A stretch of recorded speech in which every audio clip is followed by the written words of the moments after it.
Hi, this is William Ramsey. Welcome to William Ramsey Investigates. On today's show, I have a broadcast. I'm titling it F. Lee Bailey, William Joseph Bryan Jr., and the Boston Stranglers. So if you've listened to my show, you know I've done a couple interviews with Todd Wood about William Joseph Bryan. I've done the Sirhan timeline. He supposedly was involved with Sirhan before 1968. But some people haven't heard this story. His involvement in really one of the most famous serial killing slangs is the Boston Strangler, known as the Boston Strangler, known by other people as the Boston Stranglers, because Albert DeSalvo, who was basically convicted of all 13 murders, rapes and murders, may not have done it, probably didn't do it. But at that time when he was convicted, he supposedly confessed and then subsequently died in jail. But of course, David McGowan wrote about him in Program to Kill. So I'm going to read that 10-page section into the record. Then I will cover the book, The Boston Strangler, with some references to Bryan. Then also The Boston Stranglers by Kelly and her position. And then we can go through some of the information that's online. And then I will finish up with The Defense Never Rests by F. Lee Bailey. F. Lee Bailey wrote his own book and then included this in this cross section with William Joseph Bryan, basically hypnotizing and having a couple sessions with Albert Henry DeSalvo, something that's often overlooked. But it's in The Defense Never Rests. And F. Lee Bailey, we know, everybody knows the infamous OJ trial, the fiasco, disaster. Also, he was representing Patty Hearst. And then I just found out yesterday, I was reading through Dane Rotting Jewels and said that he almost became the defense for the Atlanta child murders guy, Wayne Williams. So F. Lee Bailey's a very interesting person, maybe overlooked in parapolitics, but there's a nexus between him, and I'll read this, it's pretty incredible, about him, William Joseph Bryan, and Melvin Belli, right? Melvin Belli represents, it's just incredible. Jack Ruby is called by the, what's the killer in San Francisco? Not the Equinox killer. The guy's calling Belli. So Belli is all over the place. Also interested in hypnotism, right? And friends with William Joseph Bryan. So these kind of interesting characters in William Joseph Bryan are connected. But here goes. I will read from this 10 pages. I don't know how long it's going to take me. This might be 2 shows, but I do think it's interesting. And please don't go out and start experimenting with hypnosis. You know, some of these people, they think it's fun. It's not. You can actually get in real trouble. You can go to jail by tinkering around with people. So don't do it. I do not advise it in any way, shape, or form. I'm just saying that it happens and some people do it. And William Joseph Bryan did it and got censured and got caught for it. So it happens. And there's been a couple psychiatrists who've been busted in the last 5 or 10 years tinkering around this. I do not recommend that. I really am much more, and it's just like anything else I've done in research, really just about awareness, people aware of this is what is happening, but not a proponent. I'm not a proponent of the occult in any way, shape, or form, but this stuff is out there. And I've said it before on other shows that hypnosis and mind control really is the Rosetta Stone of the post-World War II American 20th century. There's no question. It's everywhere. It's involved in almost every major assassination and a lot of criminal cases just like this one. And it's a component of the Boston Stranglers and may indicate why Albert DeSalvo was set up as a kind of patsy, but we'll read more about that. So this again is Dave McGowan, Program to Kill. Page 272. Albert Henry DeSalvo, the purported Boston Strangler, ranks as one of the most infamous of all the serial killers, despite the inconvenient fact that, in the 4 decades since the notorious murders were committed, no one has been able to produce a shred of evidence indicating that DeSalvo ever killed anyone. The task of manufacturing a case against DeSalvo was largely led by a legendary attorney by the name of F. Lee Bailey, who received a considerable amount of help from a cast of characters whose surnames should be familiar to any serious student of U.S. politics. Names like McNamara, Donovan, Mellon, Moynihan, and Bryan. Frank DeSalvo, Albert's father, regularly beat his wife and kids with his fists, as well as with belts and a pipe. He once reportedly pulled a gun on his wife. Another time, he reportedly broke her fingers one by one as her young son watched in horror. Frank was also fond of bringing prostitutes home and having his way with them in front of his children. On one rather noteworthy occasion, he actually sold his kids as slaves to a farmer in Maine. Though the details of that transaction remain murky, family, friends, and social workers have confirmed that the incident did occur. The boy's mother spent nearly 6 months searching for her sons. Albert was first arrested in 1943 at the age of 13 for assault and battery with intent to commit robbery. He was sentenced to a reformatory, but his sentence was suspended. Later that same year, he was again arrested on the same charge and again convicted. That time, his sentence was enforced. He was paroled from the reformatory on October 26, 1944. 2 years later, he wound up back again for making unlawful use of a car. Early in 1947, he was again paroled. In September 1948, Albert was inducted into the U.S. Army. He was just 17 years old and on parole, but Uncle Sam did not seem to mind.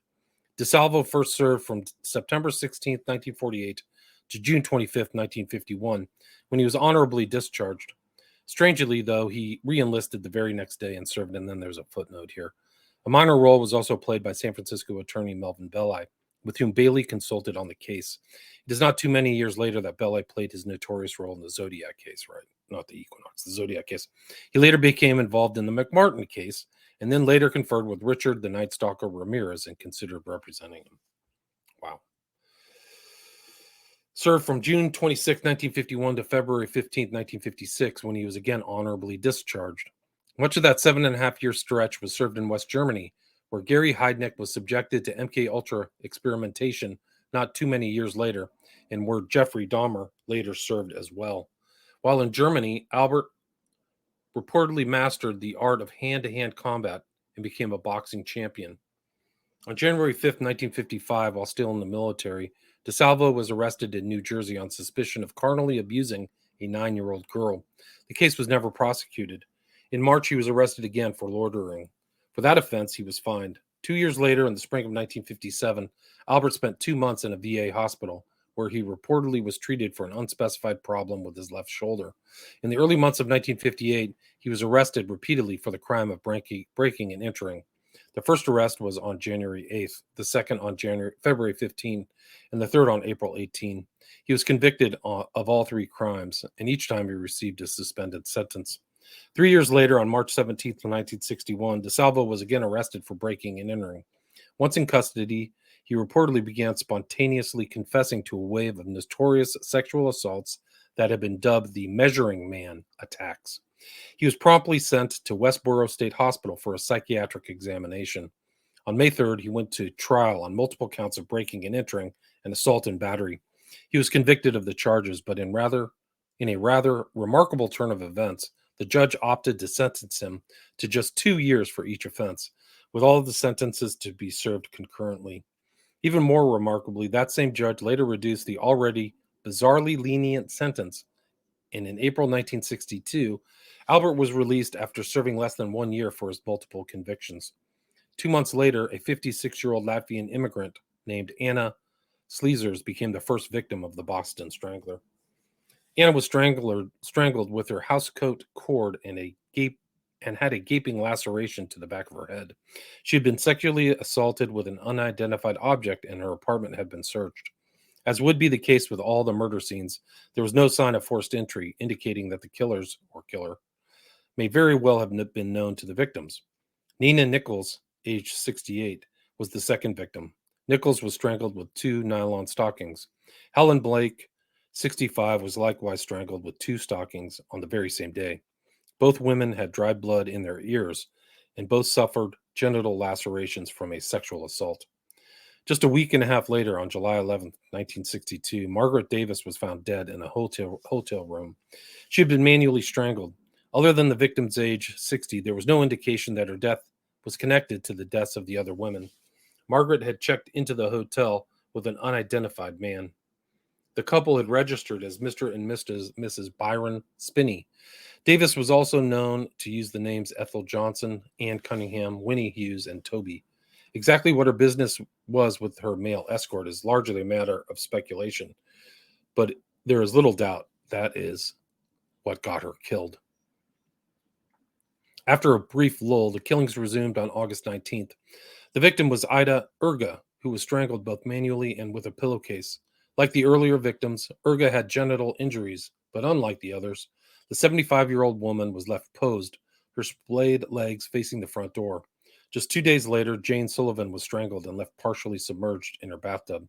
She had 2 stockings around her neck and matted blood on her scalp. The 67-year-old was found on her knees with her posterior jutting out of the tub. The next victim, Modeste Freeman, was found on October 13th. She hardly fit the victim profile that had been previously established. Freeman was just 37 and was the first black victim. She was both strangled and brutally bludgeoned, her head reduced to a bloody pulp. She was also the first victim found outdoors in a yard. She had a wooden stick protruding from her vagina and an alarmingly high blood alcohol level. Her body was nude when it was discovered. On December 5th, the killer claimed his next victim, another black girl, this one just 20 years old. She was found with a stocking and a half slip around her neck. There was no sign of genital injuries, but there was a semen stain on the rug. It was left by someone other than Albert DeSalvo. By that time, the city of Boston was in a full-scale panic. The killings of the young black victims sent a clear signal that all women, regardless of age or ethnicity, were fair game. The demand for dogs, locks, and guns skyrocketed. Patricia Bissett was the next victim claimed by the Strangler on December 31st, 1962. Like the previous 2 victims, Bissett was young, just 23. But like the earlier victim, she was white. She had a blouse and 3 stockings tied around her neck, and her bed covers were discreetly pulled up to her chin. She had had intercourse and showed signs of injury to her rectum. She was also carrying a 1-month-old fetus. On March 6, 1963, Mary Brown became the next Strangler victim. Like the first batch of victims, Brown was in her 60s. Unlike the others, her death was attributed to bludgeoning, though she was also strangled and stabbed. She was found with degenerated sperm in her vagina and a kitchen utensil buried up to the handle in her left breast. The next victim, killed on May 8th, was stabbed 17 times in and around her left breast in what was described as a ritual pattern. Beverly Sammons was also slashed 4 times about her neck, around which a scarf and 2 nylon stockings were tied, though it was the knife wounds that killed her. There was no evidence of rape or sexual assault. After a 4-month break, the purported strangler struck again. The victim was Evelyn Corbin, whose age was listed as either 51 or 58. She had 2 stockings around her neck and 1 around her left ankle. There was blood on the scene, including in both victims' ears. Semen was found in her mouth, and traces of dried semen were found elsewhere. 2.5 months later, 23-year-old Joanne Graff was strangled with leotard leg and 2 stockings. She had been raped and her vagina was lacerated and bloody. The final victim was Mary Sullivan, the youngest at just 19. She was killed on January 4th, 1964. Her death scene was the most gruesome of them all. She had 2 scarves and a stocking around her neck and a broom handle protruding from her vagina. Her breast had been mauled. She was posed in a sitting position on a bed with fresh semen dripping from her mouth. The macabre greeting card was propped up by her foot. There were no further murders attributed to the Boston Strangler, even though Albert DeSalvo remained free for 10 months after the death of Sullivan. 2 weeks after the discovery of Sullivan's body, Massachusetts Attorney General Edward Brooke took over the investigation of all 14 murders, which had been being handled by 5 different city police departments and 3 district attorneys' offices. Brooke assembled a task force and assigned Assistant Attorney General John Bottomley to lead it, even though Bottomley had no experience whatsoever with criminal law. Considering that the Strangler case was arguably the most high-profile criminal case in the state's history, it was a very unusual assignment. Bottomley had been involved in telepathic experiments conducted at NASA. Such experiments, it should be noted, were and are one of the many covers used to veil various aspects of the intelligence community's MKUltra program. Bottomley's mother was said to be fascinated with ESP. At one point in the investigation, the task force leader brought in famed psychic Peter Hurkos, who a few years later helped Roman Polanski, quote, investigate, unquote, the Tate murders. Hurkos identified a suspect who had, it was claimed, already been considered by the task force. The suspect subsequently voluntarily, according to reports, committed himself to a mental hospital and was quickly forgotten. According to some reports, he later surfaced at Bridgewater State Hospital. Among those working under Bottomley were a medical psychiatric committee and a special officer, James Mellon, of the Boston Police Department. Also deeply involved in the investigation was the Boston Police Department's new commissioner, Edmund McNamara, who had formerly worked for the FBI. John Donovan, a former chief of the BPD's homicide squad, was the top detective on the case. 7 months into the investigation, Brooks' office wrote up a progress report that stated, quote, "At an early stage of the coordinated deliberations, it was concluded that certain homicides bore little relationship to the so-called stranglings or to each other," unquote. That rather self-evident fact was later swept under the rug. In the fall of 1964, Albert DeSalvo was arrested and charged with various crimes he allegedly committed during a series of sexual assaults in the state of Connecticut. Those crimes, dubbed the Green Man Assaults, had been perpetrated during the 10-month period following the death of Mary Sullivan. We are to believe that DeSalvo, having successfully committed 14 murders, decided to stop killing and instead crossed state lines to commit sexual assaults. Albert was arraigned on November 3rd, 1964 for the Green Man attacks. He was not, at that time, among the more than 300 Strangler suspects listed by the task force. There was no evidence of any kind that suggested that he was involved in any way with the brutal killings. 3 days after his arraignment, he was sent to Bridgewater State Hospital, where he remained until December 10th, when he was sent back to jail. On January 14th, 1965, DeSalvo was again sent to Bridgewater. 4 days later, he was joined there by a man named George Nasser, who had been arrested for a murder committed on September 29th, 1964. The victim had been shot 6 times at close range, then stabbed in the back. The getaway car used in the crime had reportedly been stolen from near prestigious MIT in Cambridge, and later abandoned adjacent to the exclusive Phillips Academy in Andover. The vehicle was registered to an unidentified Navy lieutenant, as were 2 handguns found under the front seat. Nasser had previously served 16 years of a life sentence he received for an earlier murder conviction. He had been paroled in 1961. Following his release, he reportedly worked as a reporter and a hospital attendant, and also taught Sunday school, and occasionally was allowed to take over the pulpit to deliver sermons. In his free time, he reportedly participated in between 17 and 30 contract murders during a period of gang warfare in Boston. Nasser is frequently described as a genius and a master manipulator who quickly took Albert under his wing at Bridgewater. So tight was his control over DeSalvo that Albert's own family complained they were unable to visit him without Nasser being present. A committee was quickly formed to raise legal fees for Nasser. His innocence was loudly proclaimed by his supporters, including a minister and a local talk radio host. As legal counsel, Nasser retained F. Lee Bailey, already a national figure at the age of 31. The flamboyant attorney and former Marine pilot was known to carry a gun and enormous rolls of cash. It was Nasser who purportedly first obtained a confession from Albert DeSalvo. He then arranged for DeSalvo a meeting with Bailey, even though Lee was not DeSalvo's attorney of record. That was only the first breach of legal ethics by Bailey. There would be many more. Bailey promptly contacted John Donovan and obtained classified information on the case, purportedly to check the veracity of Albert's confessions, though it appears that the details of the murders were in fact fed to DeSalvo by Bailey and Nasser, with the assistance from CIA-connected hypnotist William Jennings Bryan Jr., or the third, who was brought on board by Bailey on the spring equinox. Bryan's questions to DeSalvo while under hypnosis were loaded with the incriminating details of the crimes. The quote, confessions, unquote, that resulted from this collaboration between Bailey, Nasser, and Bryan, using information supplied by Donovan, were taped by Bailey and turned over to the police. They were, to put it bluntly, blatantly fraudulent. Many of the crime scene details recounted by Albert, who was said to have a photographic memory, were incorrect. No physical evidence corroborated his accounts, and no witnesses could place Albert near any of the crime scenes or connect him to any of the killings. The problem was not that there were no witnesses available. There were, in fact, a number of them, but none who identified Albert as the man they had seen. At least 3 of the witnesses described the suspect as a light-skinned black man with combed-back hair. None of the composite sketches created from witness descriptions resembled DeSalvo. Any reasonably skilled interrogator, through a thorough questioning of the suspect, could have quickly revealed the confessions for the shams that they were. No police, however, were ever allowed to question DeSalvo, who was kept under constant guard.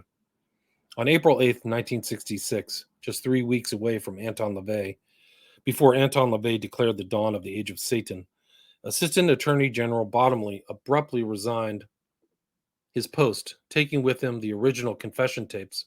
He quickly went to work as an attorney for DeSalvo's ex-wife, and also contracted out his services to Fox as a consultant on the screen version of Gerald Frank's The Boston Strangler.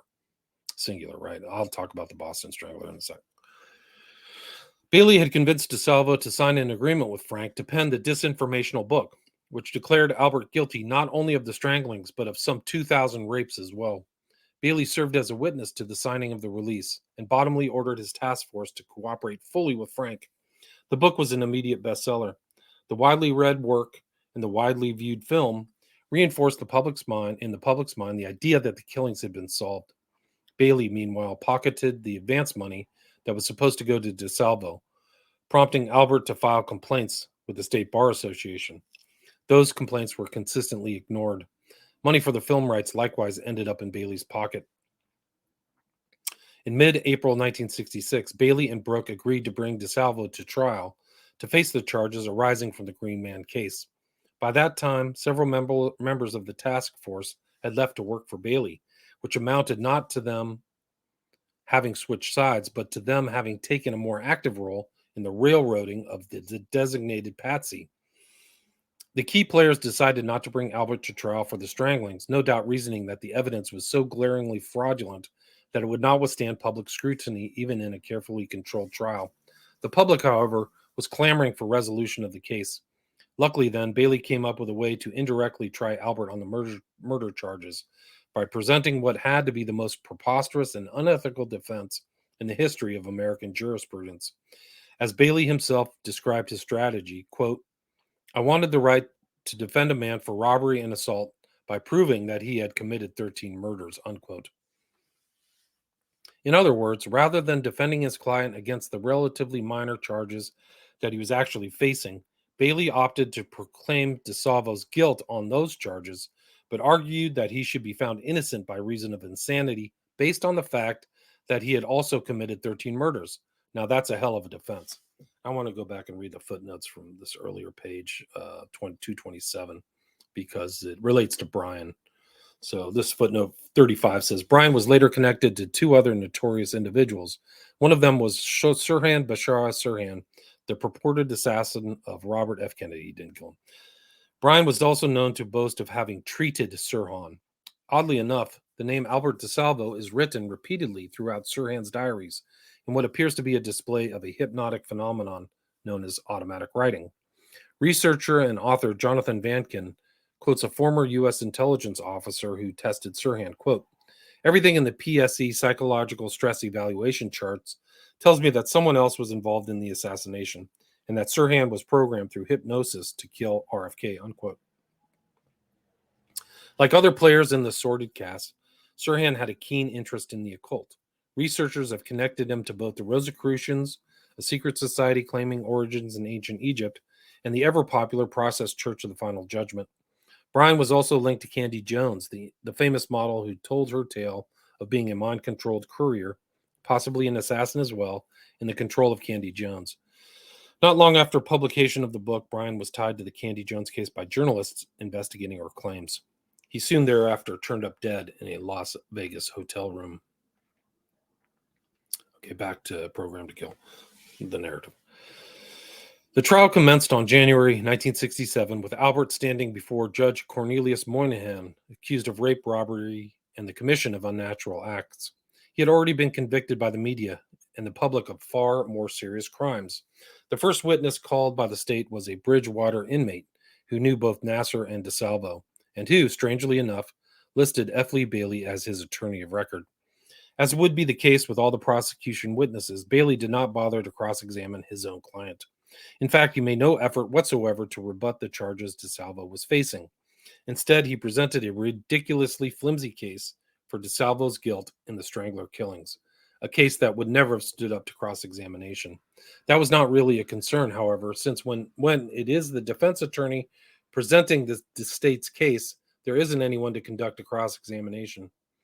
Just days into the trial, a recess was called as a mysterious meeting took place between Bailey, prosecutor Donald Kahn, and Judge Moynihan. The purpose of that meeting has never been revealed. Closing arguments, as they were delivered on January 18th, and the jury was then sent off to deliberate. They returned the same day. There was never any question about what the verdict would be. The jury was not sequestered for the trial, and media headlines, not to mention Hollywood's offerings, regularly proclaimed DeSalvo to be the Boston Strangler. The trial was routinely referred to as the Strangler trial, despite the fact that Albert had never even been charged with those crimes. The book and movie, released before the trial even began, had ingrained the official story into the public's mind.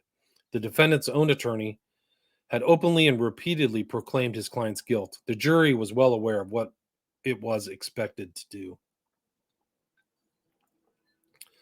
The end result was that DeSalvo was found guilty of robbery and assault by the jury and guilty of murder in the court of public opinion, which is, by all appearances, exactly what was intended. Albert was given a life sentence, despite the fact that the charges he was convicted of would normally have earned him a maximum 25-year sentence with the possibility of parole after 10. As for Nasser, he was convicted of first-degree murder and sentenced to death, but the sentence was never carried out. He remains incarcerated to this day. Just 5 weeks after his conviction, DeSalvo, perhaps the most feared and closely guarded inmate in America, managed to escape from Bridgewater. Another wave of panic and fear gripped the city. Albert, however, was quickly recaptured. His two brothers were implicated in the escape and indicted on charges of aiding and abetting, but they never went to trial for their alleged crimes. On January 4th of the following year, Albert's appeal of his conviction, for which there was more than adequate grounds, was quickly denied. In 1973, Albert DeSalvo was stabbed 16 times while in the infirmary of the maximum security prison at Walpole, Massachusetts. The previous evening, he had placed an urgent call to Dr. Ames Roby, a prison psychiatrist who had spent a considerable amount of time with the inmate. DeSalvo had told Roby he wanted to meet with the doctor and a reporter early the next morning. Roby recalls what happened next. Quote, "He was going to tell us about who the Boston Strangler really was and that the whole thing was about. He had asked to be placed in the infirmary under special lockup about a week before. Something was going on with within the prison, and I think he felt he had to talk quickly. There were people in the prison, including guards, that were not happy with him. Somebody had to leave an awful lot of doors open, which meant, because there were several guards one would have to go by, there had to be a fair number of people paid or asked to turn their backs or something. But somebody put a knife into Albert DeSalvo's heart sometime between evening check and the morning." Richard DeSalvo had a similar recollection. Quote, "He was going to, at some point in time, when it was right, he was going to talk and name names. Heads were going to roll. He said real big, important people were their heads were going to roll when he opens his mouth," unquote. Richard DeSalvo, who spoke to his brother by telephone on the evening of his death, had also said that Albert may have been drugged that night. That would explain why he was unable to fend off his attackers, since he was otherwise quite proficient at the art of hand-to-hand combat. 3 inmates were indicted and twice faced trial for the murder, which prosecutors rather preposterously portrayed as motivated by a desire to prevent DeSalvo from entering the prison drug trade. The first trial ended with a deadlocked jury and the second with a mistrial, after which the charges were dropped. Following his death, a manuscript that Albert had been working on was conspicuously missing from his personal effects. A copy of the autopsy report was handed to the DeSalvo family by, of all people, George Nasser. And so ended the case of the Boston Strangler, except that questions surrounding the killings persist to this day, 40 years after the last victim was killed. Even as these words are being written, surviving family members of both Albert DeSalvo and his last purported victim, Mary Sullivan, are clamoring for the investigation to be reopened. Sullivan's body was exhumed on October 2000, and a forensics examination revealed that the condition of her corpse was not consistent with DeSalvo's confessed version of how she was killed. Her remains also yielded 2 DNA samples, one from a semen stain on her pubic hair. Neither of the samples were a match for Albert DeSalvo, whose body was exhumed on October 2001. George Washington University law professor James E. Starrs, who is leading the new forensics investigation, proclaimed, quote, "We have evidence that is strongly indicative that Albert DeSalvo was not the rapist murderer of Mary Sullivan," unquote. He promised a blockbuster report once the investigation has been completed. There has never been a shortage of suspects in the case. Near the top of the list is George Nassar, considered by many in the law enforcement community to be a serial assassin. Nassar bore a striking resemblance to one of the composite sketches of the Strangler, and he was tentatively identified by some of the crime scene witnesses.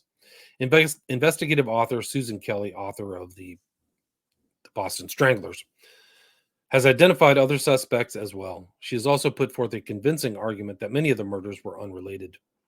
In the Sullivan case, police had 2 suspects before DeSalvo cleared them by confessing to the murder. The more likely of the 2 was her former boyfriend, William Ivey. Police had built a strong case against him, and he had failed 2 polygraph examinations. Nevertheless, Ivey was never prosecuted. Patricia Bissett's death was probably also unconnected to the others. The prime suspect in her death was her boss, a defense contractor named Jules Rothman. Bissett, who had a flair for foreign languages, frequently traveled out of state with Rothman, with whom she was having an affair. It was likely Rothman's child that she was secretly carrying. It was also Rothman who discovered her body and spent time alone in her apartment with the corpse before police arrived. A photo album was missing from Bissett's apartment, as were numerous loose photographs and almost all of her personal correspondence, which she was known to save. Rothman was very close to being indicted when DeSalvo confessed.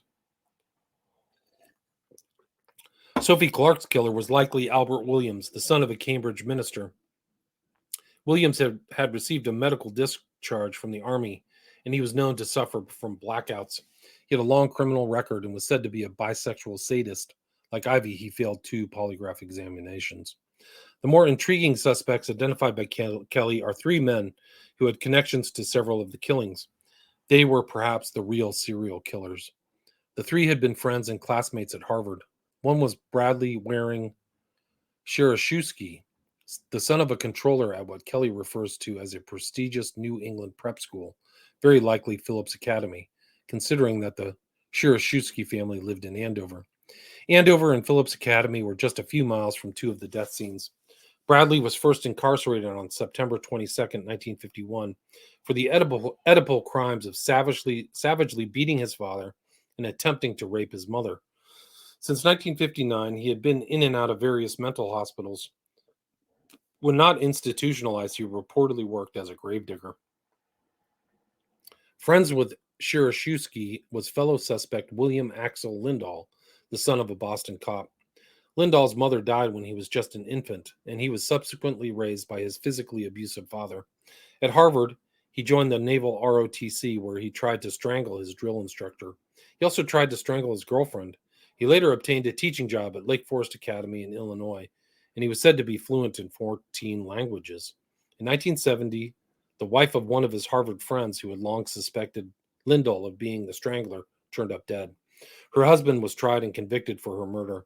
That same year, a reporter for the Boston Globe, who was another of Lindahl's college chums, was also accused of killing his wife. The final member of the trio was Peter Howard Denton, the genius son of a doctor and a nurse. Denton won a congressional appointment to West Point, and from there went on to Harvard. His first arrest came on April 19, 1961, when he and 4 other Harvard men were found to be in possession of high explosives. What he and his cronies were planning to do with the explosives on the eve of the Führer's birthday is unknown. 3 years later, Denton wound up in a place well known to Albert DeSalvo and George Nassar, Bridgewater State Hospital. Still later, he set up a drug lab and was reportedly a heavy drug user himself, with a particular fondness for hallucinogens. Violent murders seemed to follow Denton wherever he roamed. He lived in Ann Arbor, Michigan, when a string of girls turned up dead there, and he was likely in Los Angeles during the reign of the Hillside Stranglers. It is extremely unlikely that the new official investigation will reveal the truth about the Boston Strangler. Meanwhile, the state of Massachusetts recently refused to release evidence to a private investigative team, claiming that 40 years after the fact, the case was still considered an ongoing investigation. Wow, that is crazy. So that is Dave McGowan's work. And this is just from the Wikipedia page, multiple killer theories. And you got some other people. We talked about Roby is in here. John Douglas, FBI profiler Robert Ressler said, quote, "You're putting together so many different patterns regarding the Boston Strangler murders that it's inconceivable behaviorally that all these could fit one individual," unquote. And then John E. Douglas did a terrible job on the West Memphis 3. The former FBI special agent, who was one of the first criminal profilers, doubted that DeSalvo was the Boston Strangler. In his book, The Cases That Haunt Us, he identified DeSalvo as a power assurance motivated rapist. He said that such a rapist is unlikely to kill in the manner of crimes attributed to the Boston Strangler. A power assurance motivated rapist would, however, be prone to taking credit. So DNA didn't fit, so we know that that's in 23. Let's see. So now they're saying there's DNA evidence in 2013 that ties DeSalvo to the murder of Mary Sullivan.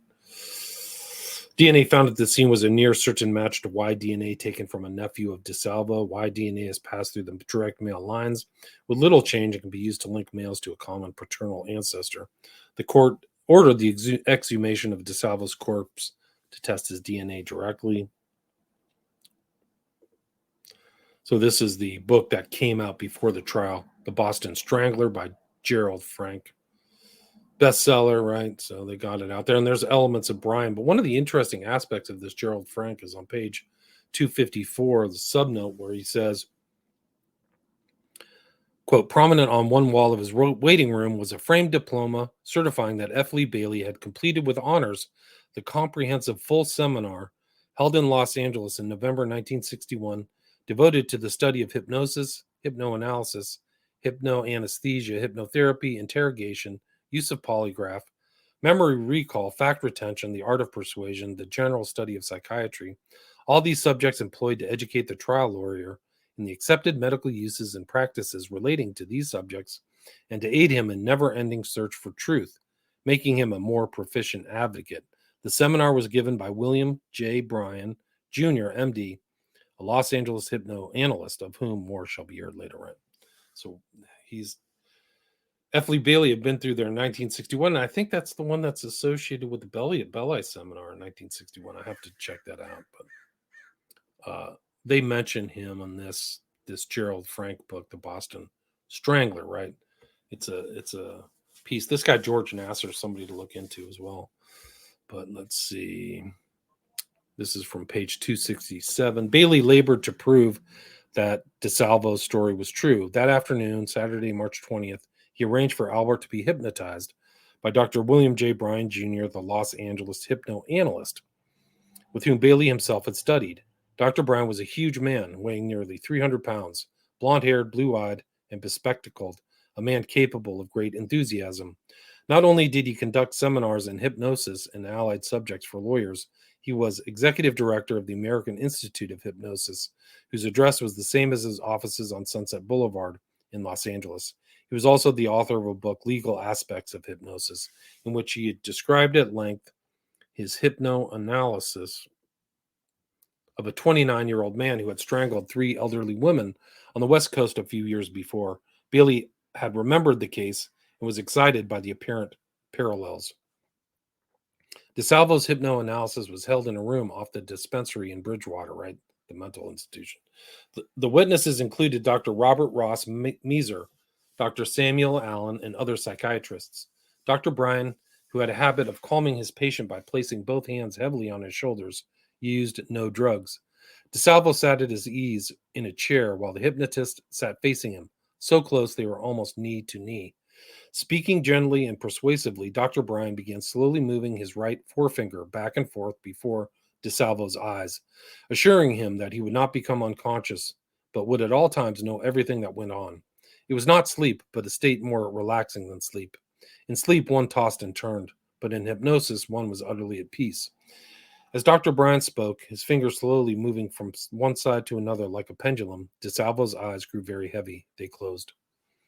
Dr. Bryan's voice went on gently, smoothly, and with relentless, insistent repetition. Quote, I'm going to raise your right arm, and as I raise your right arm, it becomes stiff and rigid as a steel bar, all the way to the fingertips, stiff and rigid as a steel bar, stiff and rigid as a steel bar, stiff and rigid as a steel bar, all the way to the fingertips. As it becomes stiff and rigid as a steel bar in your mind's eye, it becomes cold and numb from the shoulder to the fingertips, cold and numb. And you imagine in your mind's eye that a cake of ice is surrounding the arm. It is frozen in a cake of ice, frozen, cold and numb, cold and numb. His voice never ceased.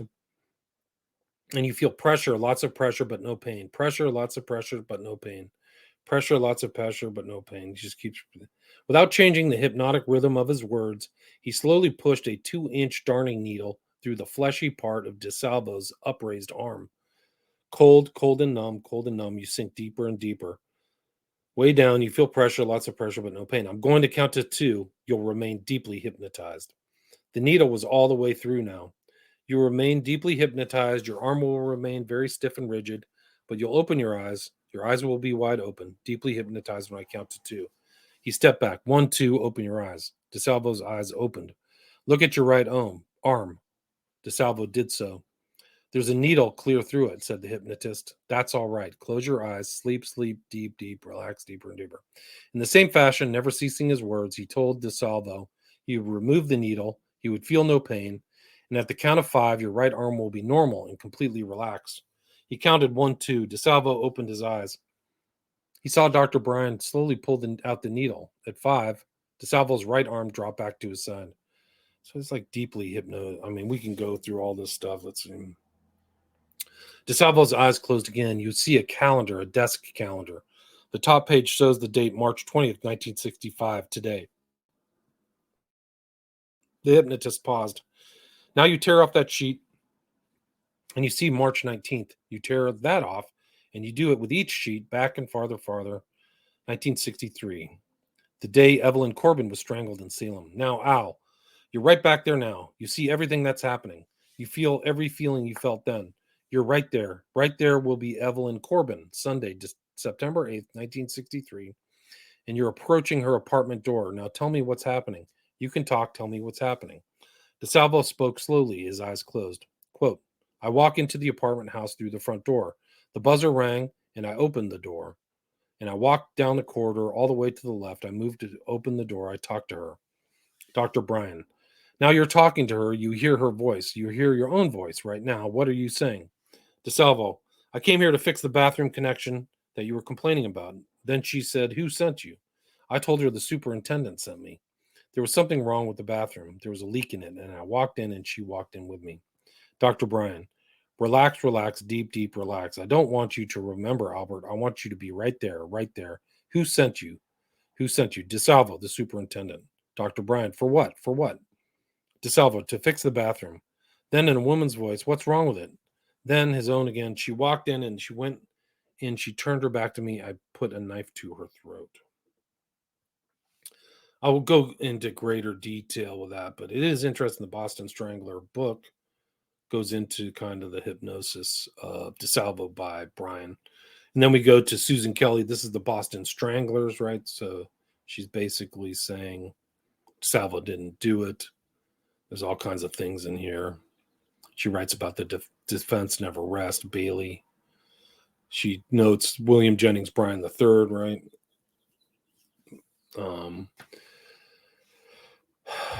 The inadvertent ringmaster of this media circus, Judge Arthur Whittenmore, ruled that the 2 state-appointed psychiatrists could decide the issue of Albert's competence. Afterward, Bailey phoned his own expert on mental health issues, Dr. Robert Ross Meeser, M-E-Z-E-R, hypnoanalyst William Jennings Bryan III, and attorney Melvin Belli for advice and consultation. So he's talking to all those people. And Belli knows about this case, so It is remarkable. And she's referencing this book, The Defense Never Rests, which we'll get into. And it's just other thing, Boston Stranglers. So she marks the date that William Jennings Bryan hypnotizes DeSalvo, March 20th and 21st, 1965. Purpose of putting Albert into a trance in order to elicit from him further details of the murders that might be buried in his subconscious mind. In their respective books, Gerald Frank and Bailey offer partial transcripts of these sessions. According to both, Bryan urged Albert to think of the strangling victims as substitutes for his wife, Irmgard, and his daughter Judy, the true targets of Albert's homicidal rage, Bryan opined.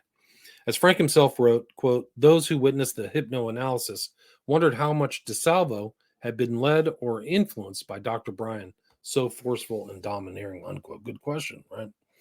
And indeed, Bryan's questions seem to have been highly suggestive. Quote, each time you strangled, it was because you were killing Judy, wasn't it? You were killing Judy, unquote. So, and then the subnote here. Dr. Bryan had acquired his hypnoanalytic skills from his parents, a pair of vaudevillians whose stage act included inducing members of the audience to emulate chickens. So, pretty strange. Bryan drew a further connection between the kind of massage Albert had been taught to perform on Judy as therapy for her hip disease, which entailed placing painful pressure with the thumbs on the child's thighs, and the sexual molestation of the murder victim. So, pretty questionable. And there's a book titled Confessions of the Boston Strangler. Author Georgia Ray wrote that, quote, John Donovan primed Bailey with half questions and keywords, such as, what was Nina's last name? What happened June 30th, 1962? So there's some real questions there.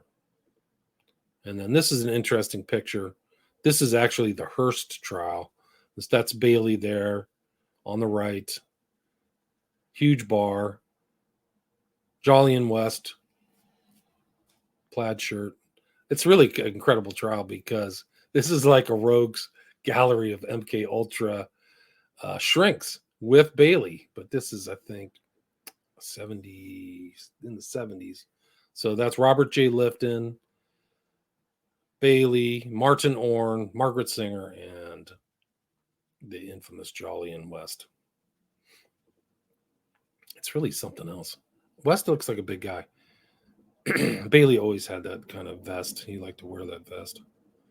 But yeah, this Orne is a whole show in himself. Like these guys, like this is incredible that they're all together. It's really something else. These are like, if you know who these people are, like you have a serious feeling of discomfort. Like this guy Martin Orne, he's done so much work. It's incredible. So then we go to F. Lee Bailey, The Defense Never Rests, in his section on Bryan. There's another case that he worked on with Bryan, which is Cipollino, which I could do a whole nother show on that. Just the Cipollino case from Bryan and Bailey, and hypnosis was involved in that. Apparently the defendant was involved in hypnosis. It's very strange. Let's see. This is the man who did the stranglings, right? So they're pinning DeSalvo. The defense never rests.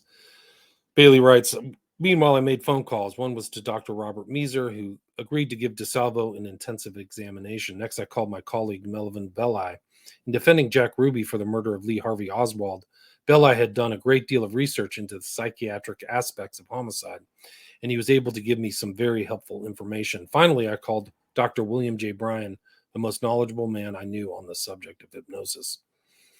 2 hypnotic sessions conducted at Bridgewater by Dr. William J. Bryan were among the most intense experiences I've ever had. This is Bailey. They were also the closest look I ever got at what made Albert DeSalvo kill, right? So they're pinning it on.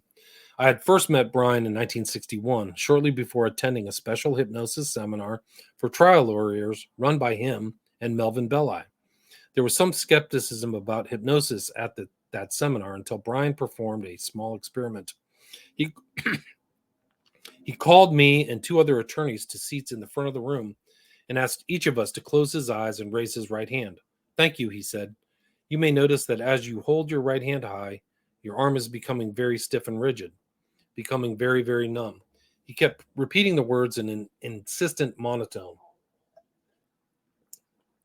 Occasionally, I felt him lightly rub my right hand, which was supposed to be getting numb. As far as I was concerned, all I was getting was impatient. All right, gentlemen, Bryan said, open your eyes, please. We did. Each of us had a hypodermic needle sticking through his hand. What you have observed, said Bryan, is an elementary use of hypnosis as anesthesia. It has several advantages, including reduced bleeding.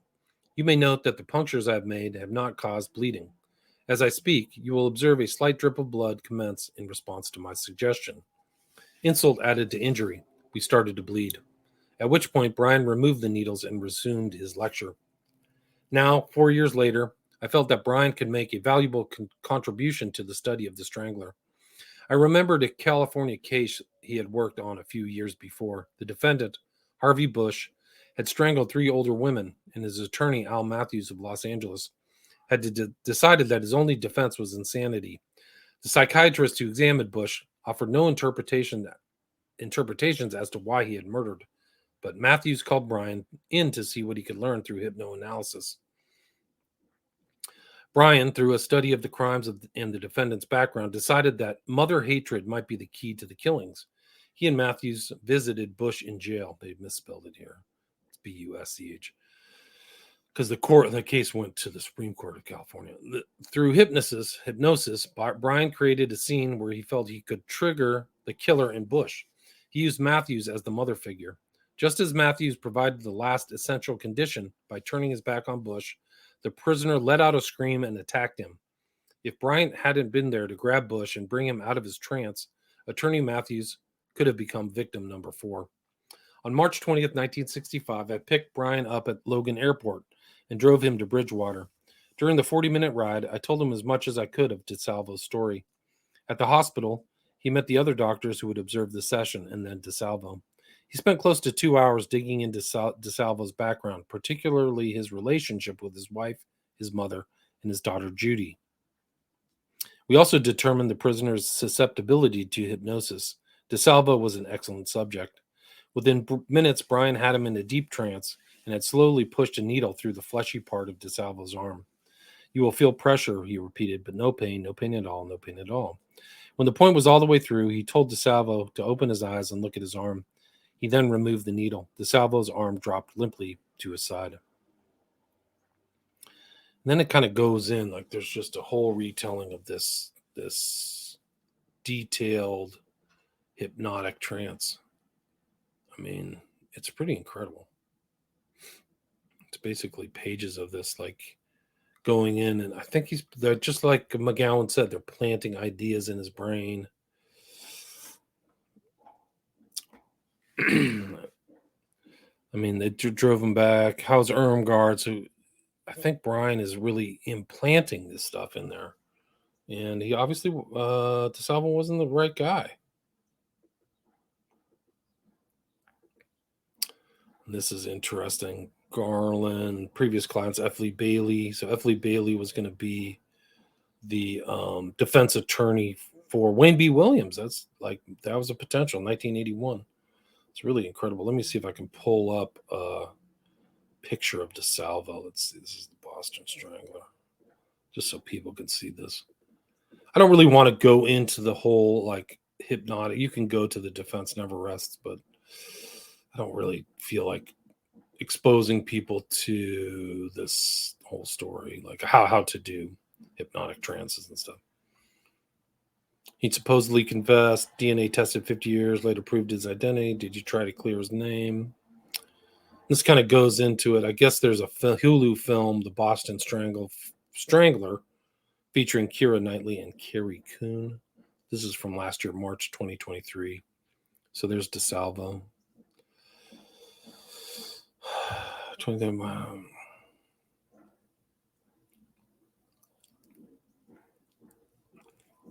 How was DeSalvo caught? Fall 1964. Measuring Man, Green Man, I mentioned that.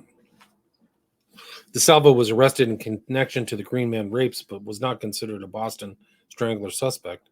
DeSalvo was sent to Bridgewater State Hospital for psychiatric observation, and after he was charged of rape, he confessed to the murders during a conversation the cellmate, George Nasser, and Nasser told his attorney, right? Nasser was a critical element.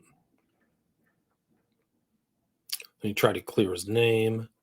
And then there's the Susan Kelly book, The Boston Stranglers. Author Susan Kelly's detailed investigation shows us the true DeSalvo, a pathological liar whose hunger for celebrity dove him to false confessions, and indicates that the stranglings were committed by more than one killer. In an eye-opening update that explores the stunning DNA findings, shocking re-autopsy, and expert profiling evidence shows why this savage, unsolved case continues to fascinate and haunt us. So that was it. That's basically my inquiry into the Boston Strangler, right? They just think that it's one guy. It's not. But yeah, Callie says Boston Strangler is truly amazing. Yeah. And Brian's in there. It's in all these different places, but Brian shows up in very strange places and friends with Bella, like I said earlier, Bella and Bailey, which is curious enough in itself, both kind of Casanovas and trained in hypnosis, or they're familiar with it. So that was it. F. Lee Bailey, William Joseph Bryan Jr., and the Boston Stranglers. Thank you for listening.